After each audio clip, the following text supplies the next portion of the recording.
Moeniela, why does talking about a female breadwinner make people feel so uncomfortable? Why is it automatically assumed that it will bruise a man's ego? I know a lot of women keep quiet or they lie about who the real breadwinner is to protect egos, but a confident man is not embarrassed by his partner's success, and he's secure enough in his masculinity to stand beside her and not compete with it. Sihle has always been so supportive of me, and I wouldn't have been able to do anything that I've done without him. I'm also not sharing too much. In fact, the reaction in the comment section is exactly why I chose to share that. It just shows how deeply society still ties a man's value to provision, and how rarely we make space for other realities, because now I have to pretend or lie or keep quiet about my reality. A female breadwinner is extremely normal in my reality. We live in a time where women are working, succeeding, doing really well. What do you expect? And when that success shows up in a marriage, it challenges long-held ideas. Not because it's wrong, but because it's not the way we grew up. It's not the story to tell. For me, respect is the foundation of a home. We don't run a home with finances, we run it with values. Money doesn't lead a family, values do. In our home, Umyenuam is deeply respected as the head of the house. Leadership isn't only about financial provision. It's about presence and guidance and covering your family emotionally and spiritually. Also, being the financial provider doesn't automatically make you a good husband. An employee, you have to come home and still be a husband, show up, be present. You still have to be a father. Love has to be felt, not funded. And the hill that I'm willing to die on is this one.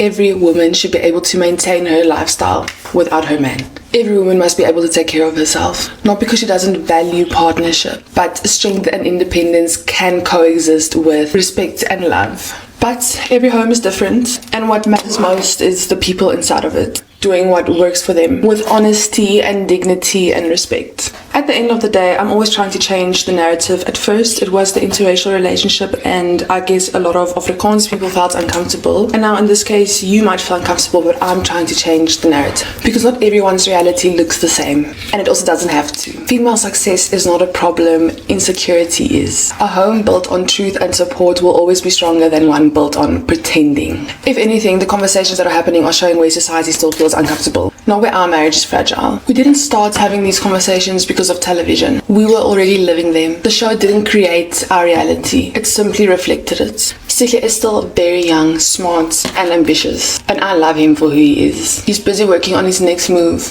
and you don't have to feel uncomfortable or embarrassed about something that we're not uncomfortable or embarrassed about. I understand the concern, and I thank you. And thank you for looking out for us. But a strong marriage isn't undone by honesty, a person's success, or a TV show. Sihle's my best friend, and I know I'm his too. The reality TV star, the city Makoti, whose name is Anika Dambuza, spoke about how it shouldn't be shameful for a woman to be a breadwinner, and she spoke about how she is the breadwinner in her marriage as of currently. I'm hearing people say that she has spoken about the fact that her husband used to financially provide for her. So I'm not sure, maybe this is something that is recent. But the bottom line is, she was just talking about the dynamic of her marriage, that most of the time, generally in society, men are shamed when women have more money and when women are taking care of the home, right? So she was just being honest about her situation and just breaking like the stigmas and the stereotypes associated with a woman being the one that has money and blah blah blah blah. So for me, I don't follow her, but I've seen her on TikTok. I do love her and her family. I think she's a beautiful woman. She has a beautiful husband and a beautiful child. I have nothing against her, but the commentary from men and women was like very shocking. So with black men, some of the black men were like, at least she's being respectful about it, and she's willing to help him out financially. White women are better than black women, which is funny, but I'm gonna get into it. And then most men were like, she's embarrassing her husband. As you can see by this tweet, she just disrespected her husband on social media. And then you have women that are saying, hey, black men are so humble when they date outside of their race. And then you have this is the grace that they want.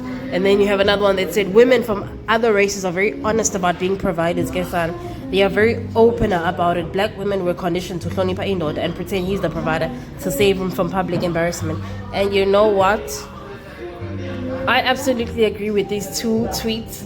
The ones that are saying black men are so humble when they're dating other races, and the other one that says women from other races are very honest when they are providers, but black women, on the other hand, black women have been conditioned to hide their husband's incompetence and financial dependence, right? So I want to specifically talk about how black men are dragging this lady Anika Dambuza and make it seem as if why are you embarrassing a fellow black man? And I want to talk about how black men respect how black men respect white women when they are married or date them, but they've got no respect for women that look like them, and how black men want women generally to be submissive providers, right? So I want to start by saying when black men say that when other black men are praising this white woman for taking care of her black husband and taking care of most of the responsibilities, it's giving. I want the respect of being a provider. I want the respect that comes with being a man that provides, but without actually providing.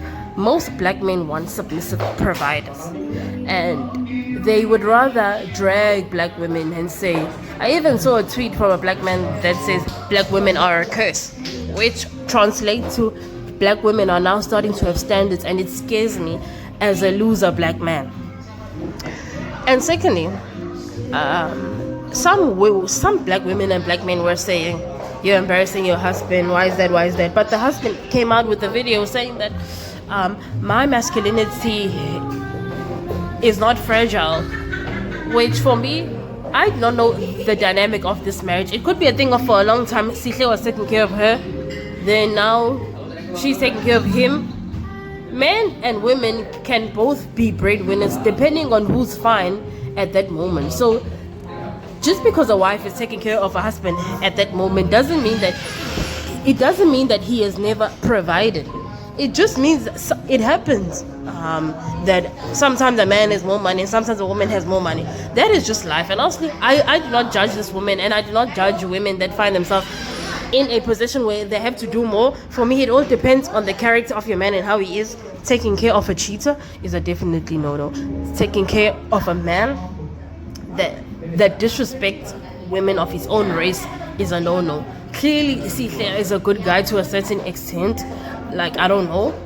But pay attention, black women. Pay attention to how black men respect white women and want you to be submissive providers, but bash you for having standards. When black women have standards, they are whores. Pay attention.